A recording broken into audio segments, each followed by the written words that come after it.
السلام علیکم. علیکم السلام و رحمت الله. داملا وقتی که در مسجد صف میکشن بعضی جاها خالی میمونن میگن که ایام جا شیطان میداره. چه میشه؟ بعضی هم خیلی تنگ میستن که و جمیده وایکر نمیشه. نی удоб نه.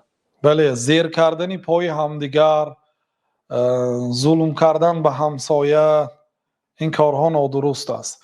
یعنی جوس استید به همدیگر نزدیک استید، لیکن اقلا مانندی مثلا یک رشته جای خالگی ماند، پای همدیگر زیر نکنید. پیامبر صلی الله علیه و آله لفظ حدیثشون است که ولا تذروا فروجات للشیطان، برای شیطان فروجات یعنی کشاده جاها نمانید، جای کشاده نمانید. یعنی معنای این نیست که پای این آدم زیر کنید یا ناخون به بالای ناخونش مانید.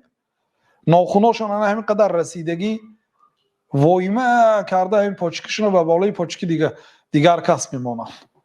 برابر بعض استادامو در کلیه حدیث یک استادمو سنن ابن ماجه درس میداد، یعنی فن حدیث سنن ابن ماجه. میگفت ما وقتی که جوان بودیم در مکه علم میگرفتیم، میگفت موی سفیدها پاهامو میزد. موی سفیدهای مکه، فقط موی سفیدهای تاجیکستان نه، موی سفیدهای مکه پاهاشون میزد با پاش میزد از پاهای جوانایی که پاش گیر ابولی پاچکم افته. مقصد این خیلی تشدد نکنید، سختگیری بد نکنید.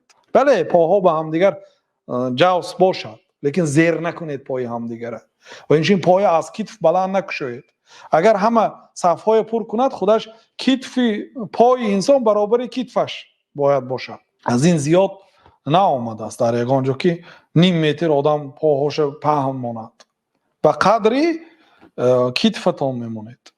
و این چنین در بعضی حدیث آمده است که باید عاشق پا شتالنگ به هم دیگر رسد، نه یعنی که پنجه ها. خلاصه همین استاد ما در کلیه حدیث، عالم علم حدیث میگفت که ما در جوانی ما تندرو بودیم، پای موی سفیدای مزیر میکردیم. تندروی همین است، یعنی که شریعت سختی بعد گرفتن.